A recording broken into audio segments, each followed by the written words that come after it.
The teenage art prodigy whose gift has become a million-dollar business. The real Rain Man with the biggest factual recall in the world. The child scientist who passed O-level chemistry aged 7. The unemployed accountant with the record-breaking memory. And the 10-year-old music prodigy ready to hit the international stage. 5 people, 5 extraordinary talents, 5 very different lives. Me and God are both in control of everything. I am absolutely, completely flat broke at the moment. I don't like the meaning of child prodigy. That's a very fun thing. You don't have to be handicapped to be different. Everybody's different. Welcome to the world of genius.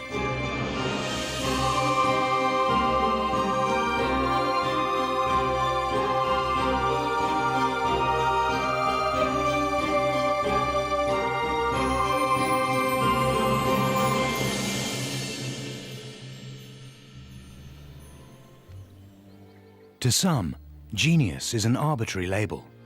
The strict definition is an outstanding artistic or intellectual ability. In short, extreme talent.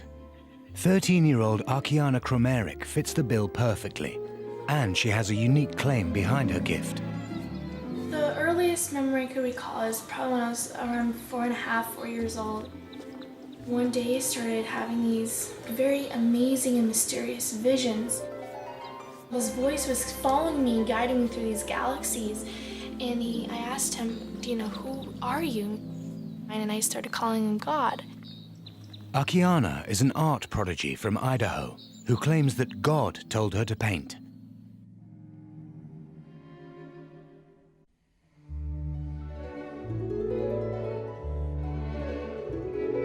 And for 9 years, she hasn't stopped.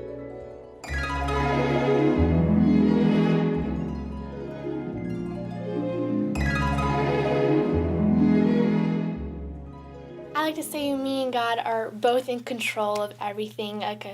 So he tells me an idea and I could just take that idea and make it better and polish it better and just put it into paints. So he's like my personal teacher, my tutor. She was 4 years old when I knew there was something special about her because she was describing a lot of new things on spiritual matters, and also she started drawing exceptionally well. Akiana developed an intense interest in sketching. By 5 years old, she was already drawing at a level way beyond her years. Myself, I thought she was dreaming. I thought there was something made out of an imagination. But when she started describing it more and more, it became apparent that this was actually something that did happen. By 8, Akiana was painting portraits on giant canvases. It kind of took me aback because we never read the Bible, or we didn't have any kind of spiritual connection. With no artists in her family, she was completely self-taught. This is actually one of my absolutely favorite and most memorable paintings. This is called The Prince of Peace. I painted this when I was 8 years old with oils. Many artists all around the world, they always ask me, so how did you do this and how did you do that? And I was like, I don't know, I just did it. It's very complicated for a child to explain what they did. The only way they can explain is through painting or through their creativity. Described by art critics as a phenomenal talent, she has now produced more than 100 paintings, ranging from realist portraits to fantastic landscapes and the natural world. They can each take anywhere from 15 to 300 hours to complete. Akiana's genius could be explained by sheer hard work. Homeschooled, she gets up at 4 a.m. 6 days a week and paints for up to 5 hours a day. Just really quickly, I want to see the lips.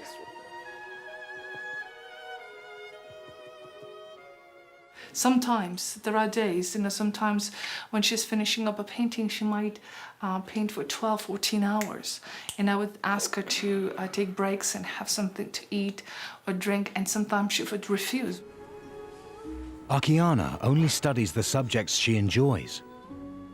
She loves printing, publishing her books and poetry and art, and that's what she loves doing and let her do all day long. I don't ask her to ever do math.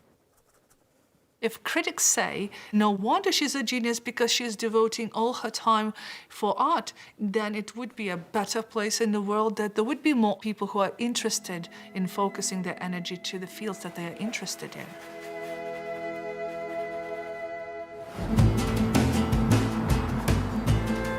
While some geniuses use their talents to create a feast for the eyes, others may find that their unique skills are not quite so useful. Ben Pridmore, an unemployed accountant from Derby, is perhaps an unlikely genius. But on today's shopping trip, he's set himself a challenge. Ben is going to attempt to remember the 13-digit barcode of every item in his basket. This means memorizing the order of 130 digits in just 5 minutes. Most of us can only remember up to 7 new numbers. Time for Ben to see how far he can go. Bacon. Bacon, 5000 192 014 187. Yep, that's right. Steak pie. Steak pie, that's 5000 192 264 360. Yeah, that's right. Ben is the UK memory champion and a world record breaker. I hold a record for memorising the most packs of cards in an hour, 27 packs. And also for binary digits, that's ones and zeros. I hold the record for memorising the most of those in 30 minutes, 4,140 digits. Garlic bread. That's 5000 192 043 774. Yep, that's right. Really, it's only since discovering this hobby of mine that I've, well, excelled at anything, I suppose. Sweets. 5010 317 040 526. Yep, that's right. How'd you do it? How'd you remember it all? I turn the numbers into pictures. Really? We Sherbet lemons here, where a lemon being fed to a Sasquatch, which is wearing a plastic mac, concealing a pack of sausages and a leg. How'd you remember the numbers by that? In practice, people are either completely nonplussed by it or they think it's extremely cool. It's sort of about a 50-50 split. I think it's wicked. That is amazing, yeah. I can't even remember me shopping this some days. I'm one of the few people who find this kind of thing really fun.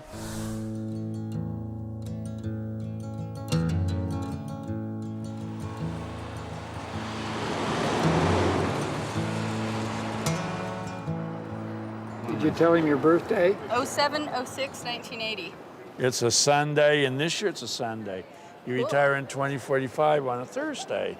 You'll be 65 in 2045. Fantastic. In Salt Lake City, Utah, everyone knows 56-year-old genius Kim Peek. April 12th, 2006. It's a Wednesday, and she'll be 2 years old on Saturday. And when can she retire? Good little girl. When you gonna let her retire? I'll hold her out until 2071 on a Sunday.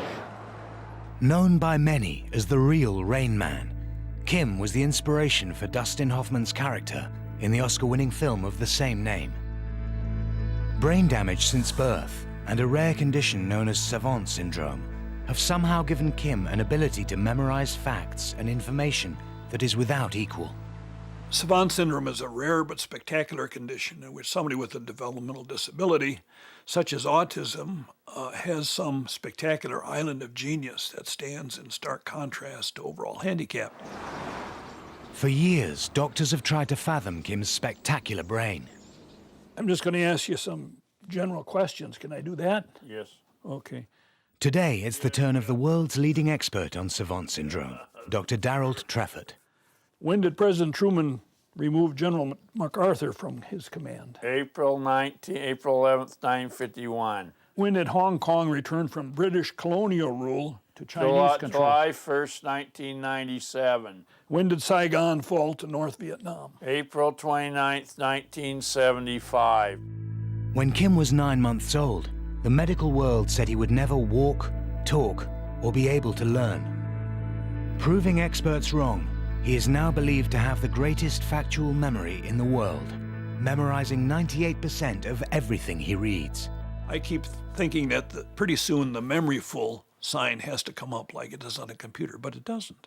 He continues to absorb, and not only absorb, but also recall. What day was Easter this year? What was the date? It was March 23rd, and we won't see another one this early again until 2160. And we won't see it. When is the last time that we saw? 1913. Is that we right? don't see it. You folks should remember. So how many years before the next? 152 years. What year will that be then? 2160. It's believed Kim's talent may be partly down to the fact that his brain is wired in a completely different way from the rest of us. Since birth, Kim's corpus callosum, the white matter that carries vital connections between the left and right halves of the brain, has been completely missing. But somehow, Kim's brain has managed to rewire itself in a unique way. This could explain his extraordinary genius. Okay, now, what is the earliest that Easter has ever fallen? 1761, 1818, 2274. How do you figure those things out, Kim? How do you do it? By looking at my own heart and my own mind. Kim, like most savants, doesn't explain how they do it. Kim, how do you remember all that stuff? I just know that. How do you just know it? How do you remember all that stuff, Kim? I just know a lot about it. And they don't really explain their methodology, and I think in reality, savants are not aware of what that process is.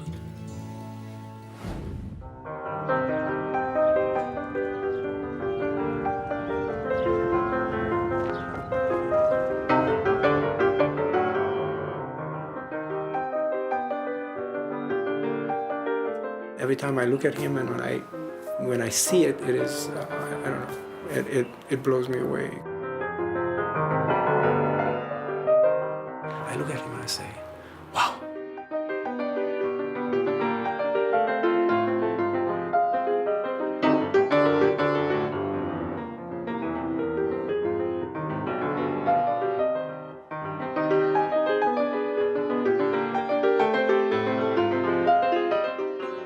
Music is everything for 10-year-old Ariel Lanyi, a child prodigy from Israel.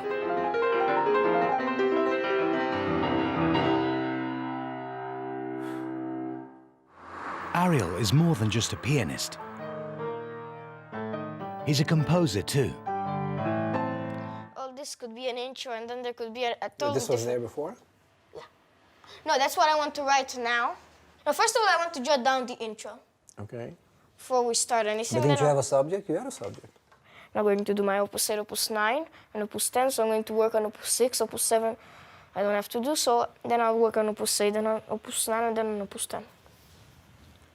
His achievements are beyond, far, far beyond of any most gifted child that I've known. The question was, why do you take criticism from your teachers and not from your parents? And not from your mother. And not from your father either. Well, because my teachers are way smarter. Well, that's nice. That's a nice. Parents Gabby and Olga have raised their son in a home dominated by music.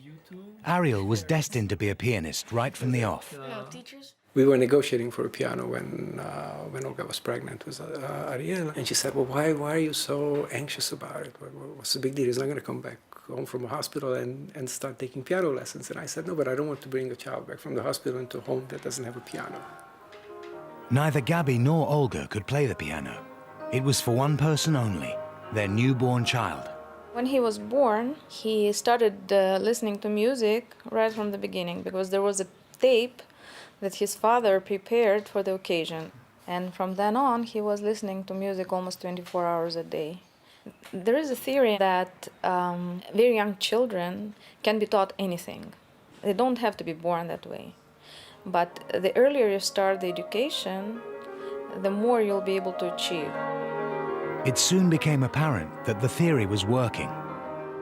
He was less than 3, just a little less than 3, and we were driving in a car, and he was sitting in the back, and we were listening to the radio, and it was Beethoven's Second Piano Concerto, which I recognized, but I don't know the key, and I didn't have the CD, so I told him, this is Piano Concerto by Beethoven. And Ariel said, Ian, and I didn't have the answer because I didn't have the CD to look at, right? And obviously I cannot tell. So he says, in B flat major. And I looked in the mirror, and I said, are you sure? And he said, oh yeah. So needless to say, as soon as we got home, I take out the CD and I look at it, and it's in B flat major. By 5, Ariel had already taught himself to play the piano and started taking lessons. By 7, he was playing classical concerts with an orchestra of adults.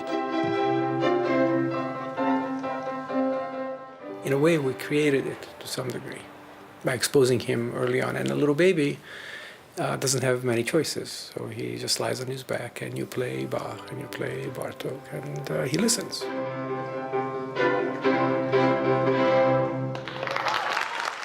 Ariel is now firmly on the path for a life of music. But although showing a talent way beyond his years, he's wary of being labeled. I don't like the meaning of child prodigy. Because child prodigy is basically someone who can play fast. And not more than that. Not understanding music, just playing fast. And how are you different? Because I understand the music, I analyze. Are you a pianist or a musician? A musician. And are you a genius? Not yet. I will be one day, but not yet. While Ariel developed his gift from an early age, others find greatness much later in life. But it doesn't always reap rewards. Ben Pridmore started out on the path to genius in his mid-20s when he began training himself to memorize decks of cards. I held the record for memorising a pack of cards in the quickest possible time, 26.28 seconds. From just a single glance, Ben is able to recall every number and every suit in the exact order in which he saw them. Ready? 6 of spades, Queen of hearts, Queen of diamonds, 8 of spades, Ace of hearts, no, Ace of diamonds. Never mind. Queen of clubs. Ben is in training. 5 of clubs. In just 2 days, he is 9 going of to push hearts. himself to the limit and 8 of attempt to diamonds. smash his own world record. 9 of spades, King of hearts, and 3 of diamonds. Ben's genius is not simply in remembering playing cards, but in the elaborate mental process he uses to do it. I have an image in my head of a person or an object for each pair of 2 cards, which comes to a total of 2,704 possible images. So, for example, this pack of cards starts with the 7 of spades, King of spades, which is a pack of seeds, growing into 2 of hearts, 5 of spades, which is Marty Pello out of Wet, Wet, Wet, and 5 of hearts, King of clubs, which is Elmer Fudd. Okay, maybe preparation time starts now. The key to Ben's memory genius is that he uses a different part of his brain to store new information compared to the rest of us. To remember cards, most of us would use our working memory, but this can only store up to 7 new pieces of information, such as a phone number. This information is only held here for a few seconds before it's forgotten. But Ben can link any sequence of numbers and cards with images that he has permanently stored in his long-term memory. This system means that in the UK memory world, he reigns supreme. It's a real community, the memory championship people. We all get on well, we hang out outside competitions, we sit around talking in pubs about our systems, sounding like a terrible bunch of nerds. Well, we are a terrible bunch of nerds, let's be honest about this. But being a memory giant hasn't translated into financial success. 2 years ago, Ben gave up a career in accountancy to focus on his talent. Now, he's struggling. I am absolutely, completely flat broke at the moment. I've got no money at all. I've got less than no money. I've got loans and things, so I am actually quite desperate to get back to work at the moment. And I'm struggling to find a permanent job in accountancy.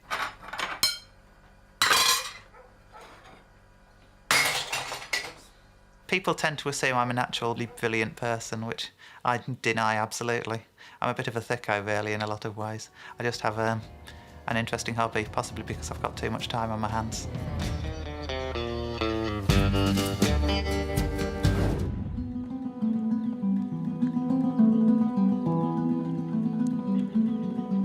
"13-year-old art prodigy Arkiana Krameric absolutely believes that her God-given talent is behind her extraordinary success.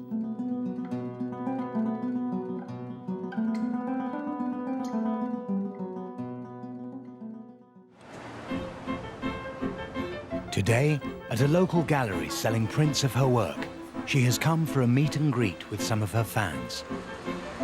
Have you ever had any visions of heaven? Yes, actually, for a couple years, since I was 4 to 7 years old, I had constantly visions of heaven, and I use those visions and I paint them. When I'm thinking that, you're at your age and you're already, so established in this industry, I look up to you. Oh, thank you. That's a very inspiration to me. Thank you.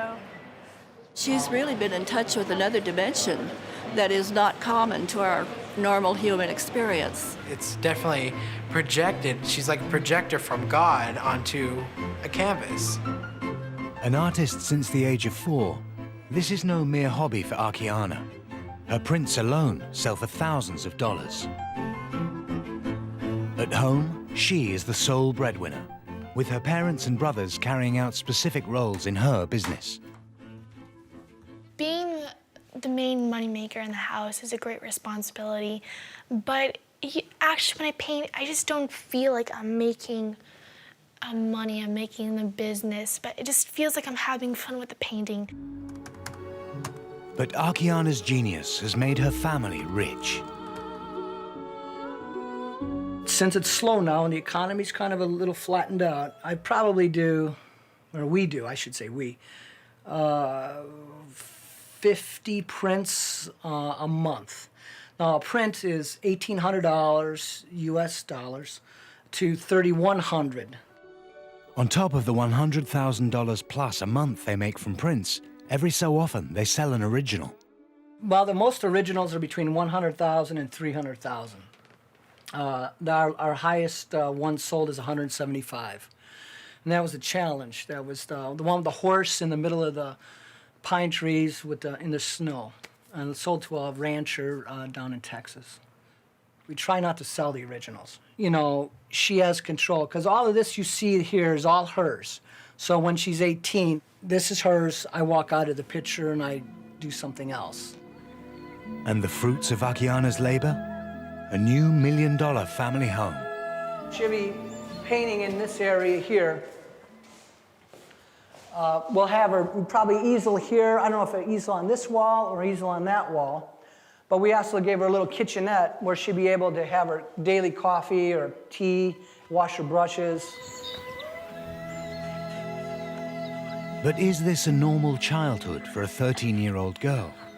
If a normal childhood is to sit in front of television and just be on cellular phone for 3-4 hours a day, I don't know if that's normal childhood. I consider a normal childhood being able to serve other people, to help other children, to enjoy what you're doing, to be together with a family. Yeah, I agree on that. I have nothing to add to that one. She's not missing out a thing. A self-trained genius is about to push himself to the limit. I'm going to try to break my world record at speed cards. I'm going to try to memorise a single pack of cards in sometime faster than 26.28 seconds.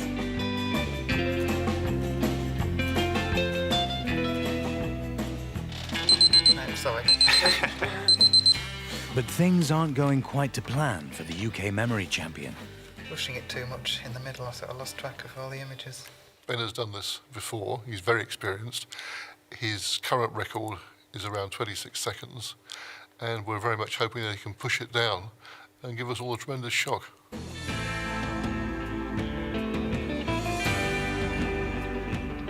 Ben gets a second chance. Okay, ready? Back to shuffle cards. Thank you very much.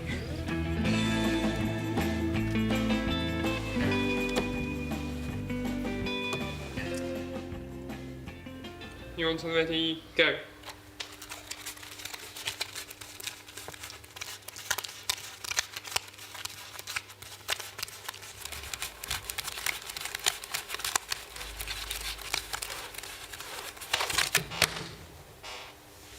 Ben hopes to have memorized the pack in less than 24.68 seconds.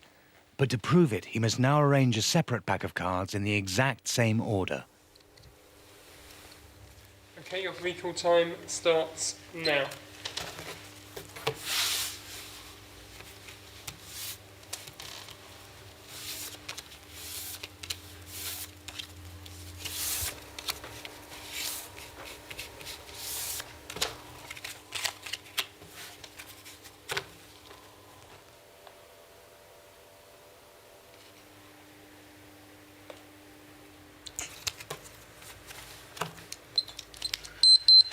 That's my best guess anyway.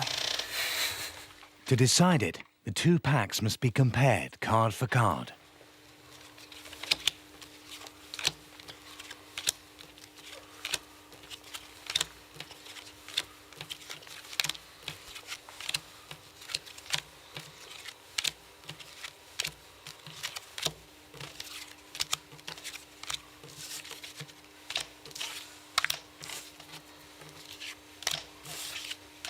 Fantastic. Thank you. 4.68. It's incredible.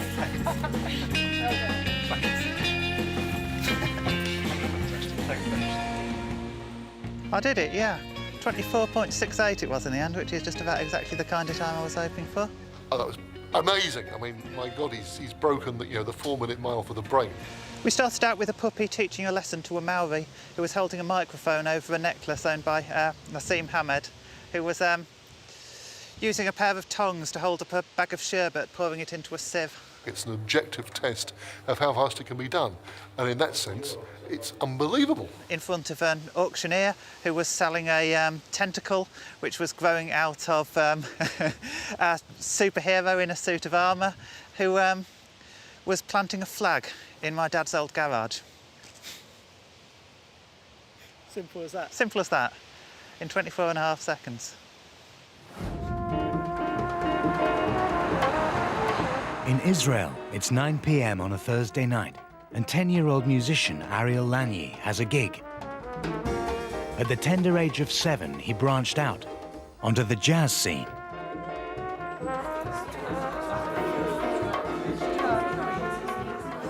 This gig is supposed to start at 9:30, which it probably won't, so it'll start closer to 10. It'll probably go until about 11:30.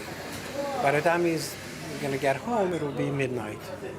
That's obviously not a good thing. But if a kid plays jazz, and if he wants to have an audience, he can get an audience at 4 p.m. Thank you very much. This is Jean-Claude Jones. This is Ariel.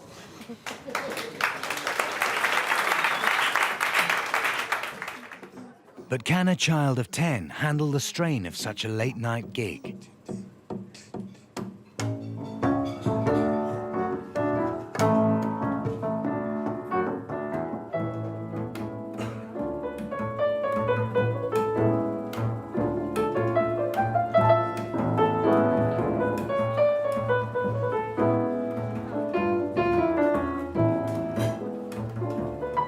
A little like Dave Brubeck, isn't he?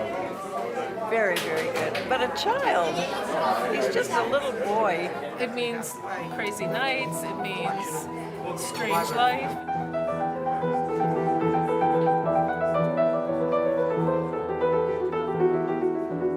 It's a payoff trade-off between what is this child going to give to the world as he grows up, and what is he going to sacrifice as a human being. As the set continues, the late night starts to take its toll.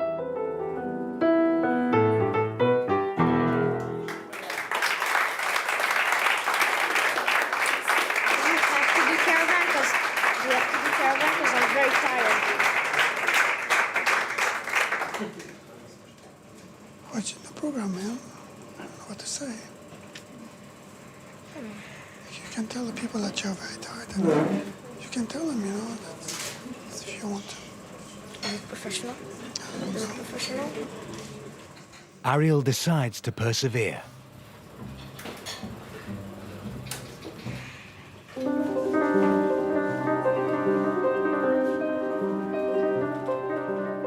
It's now 10:30 p.m.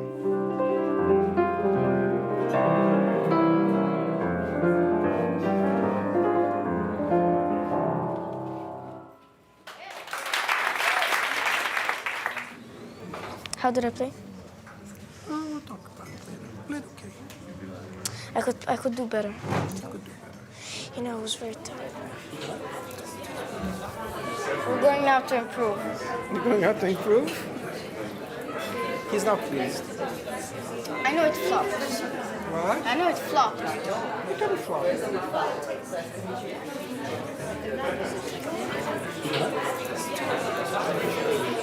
In exactly 6 weeks, Ariel makes his European debut at a jazz festival in Italy. Don't film me, don't film me. Could it be too much too soon?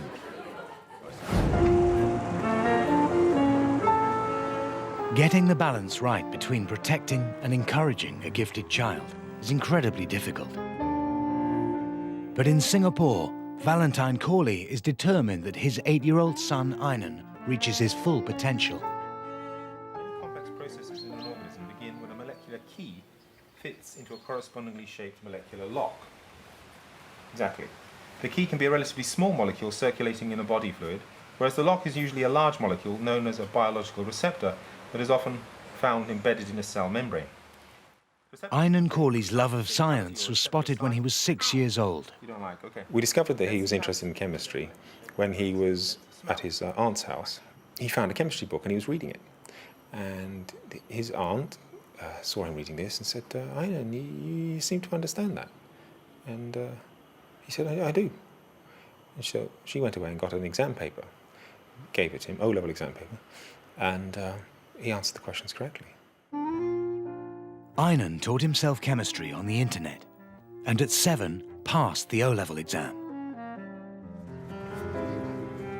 Now his father is battling to fast-track his academic career. Yehudi Menuhin without a violin is not a violinist. He's a could have been. And the same applies to any of these children. If they don't get the opportunities they need, then all you've done is wasted their life and wasted the contribution they could have made to society. Huh? Tell me why I can't climb. The weight and the pressure. Daddy can't climb because he is so heavy. If he steps over here, he will ruin his feet. Because his weight exerted on a small area will cause a lot of pressure. He weighs 111 kg. And the surface area is roughly how much? Square inch, a square inch. A square inch. Can you imagine what would have happened if Leonardo da Vinci had never been apprenticed to an artist? None of his work may have happened. To put a child like that in an ordinary school is a kind of abuse. From his perspective, school is in slow motion, which is how he described school to me one day. He said to me, the only thing I like about school is my friends. So he does have that, but the actual lessons don't give him anything at all. Nothing. They cannot. Although Einan must continue attending primary school, Valentine has arranged for him, aged just 8 years old, to also study chemistry at degree level. It's only the third-year students here get to do the experiments because they have gone through first and second-year training. But for Einan, he just comes in as if he's gone through the first and second-year training already. He basically knows what to do. If I increase the concentration of nitrogen, what would happen? Reaction got this. Very good. Reaction would go to the right to reduce the concentration of nitrogen according to the Chatelier principle. If I increase the concentration of chlorine, what's going to happen? Yeah, equilibrium will shift to the right. He has the mind of an 8-year-old, but the intelligence, which is roughly the same of ours, which is a bit stressful if you work with him.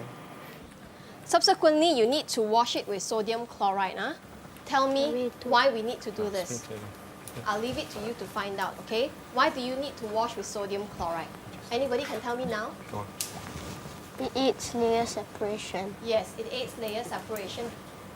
It's very obvious that he's a prodigy, and I think that the people here are very welcoming of that. I had worried they might not be, but no, there's no worries at all. But it would seem Einan might not be the only genius in the family. His father, now a freelance writer, originally studied natural sciences at Cambridge. When I was a child, I had many different gifts, but I don't think that they were given the full opportunities they needed to be expressed. To your mind, is any of Einan's ability inherited from his parents? Yeah, I would say so. The funny thing is that his scientific interests parallel my own, age for age, as a child. He starts expressing interest in chemistry at 6. It's the same age I became interested in chemistry. Okay? So it's the same pattern, and yet we didn't guide him in this pattern, we just let him be. And he chose the same path. It's easy for a child in that position to end up frustrated. And having, known that situation myself, I don't want to see him frustrated. I want to see him develop at his own pace, in the areas of his interest, and become the full human being he is intended to be.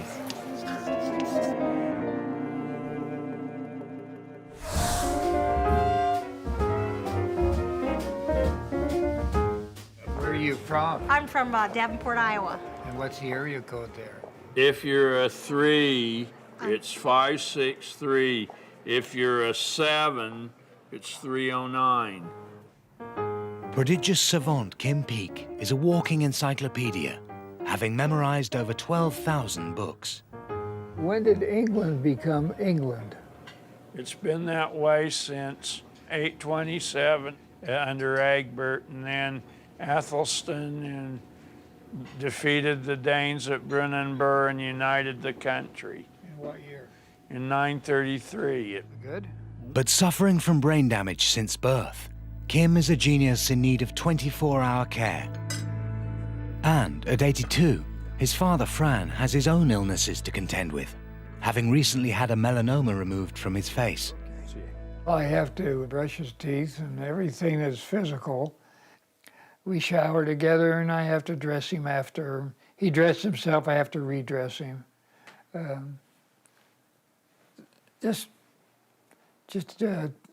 everything we do together. And provisions have to be made for when Fran is no longer here. The last place I'd want him to go was into a group home or into an institution. My other son, about 6 months ago, came and told me that he would like to take his wife and move into our home where Kim's environment of books is, and he would take care of Kim just like I am. And we're going to have 4 more great days together. But for now, Fran is constantly at the side of his genius son. The pathologist says everything's great. I just can't wear the bandage until next Monday. I have to go back and see him again. But everything fine, no cancer, okay? Yes, Dad. Before becoming the inspiration for Rain Man, Kim had been a recluse, unable to even make eye contact with another person. But Dustin Hoffman told Fran to share Kim with the world. Ever since, he has done exactly that. We've flown 1,992,000 air miles in 19 years. We've talked to over 4.4 million people in small groups. He's become something that he was never supposed to be. Kim and Fran are on tour 20 days out of every month. Today, they've been invited to the University of Wisconsin to meet an audience of over 300 people, all eager to witness the genius of Kim Peek. We'll start with an easy one. What day of the week was March 20th, 1979? A Tuesday. Okay. And I was born on March 12th, 1933. What day of the week? Sunday. All right. What is it this year? You're 75 years old. Unfortunately, that's right. Yeah. Sometimes people look at savants, whether it's a musician or an artist or a memory giant, as sort of putting them on display, so to speak, and can you stump the genius kind of thing? And that's not what this is all about. It helps them. It's a form of therapy, if you like. Part of that is what we call training the talent, and that's really what the treatment of savant syndrome is to find the talent and run with it. Although Kim is unable to hold a simple conversation, he has now interacted with millions of people at events like this, all on a non-profit basis. What was the best picture in 1961? West Side Story. There's a place for us. Leonard Bernstein wrote the score in 1957. Thank you. So when did Shakespeare write Romeo and Juliet? 1595, but Leonard Bernstein wrote the score in 1957. I'm very familiar with the literature through the last 125 years, and there's never been a Kim Peek, and I don't know if there will be another. What are you singing to me? That song is called The Birch Tree.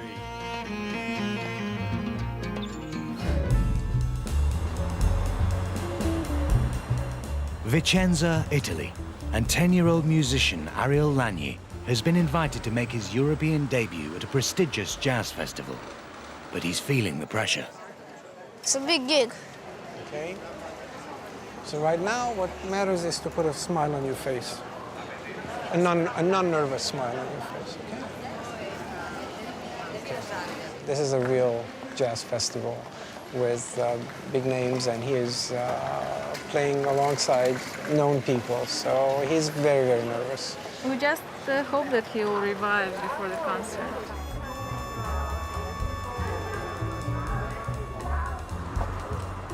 Later that evening, an audience of jazz aficionados gathers to watch Ariel and jazz partner Jean-Claude Jones. They'll know it's better. We practice with the metronome, and we're more together. And we drop the two. That's it, you get it? Sono felice di presentarvi Ariel e Jean-Claude Jones. Go.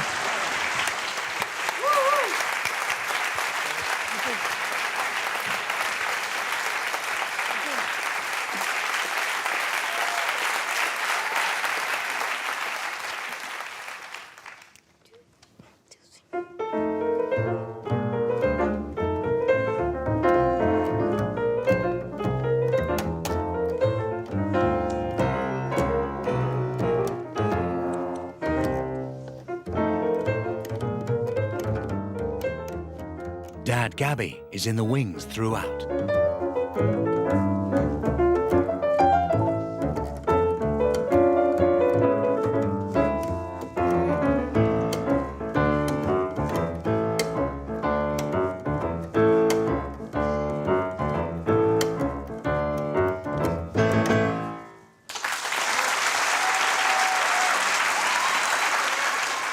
This time, Ariel's a success. Fantastic. I never thought that a little child like him could do something like that. A genius, more than a genius, I think. I was so surprised. How do you say in English? Goosebump? I had a goosebump on my arms. Thank you, Jean-Claude Jones.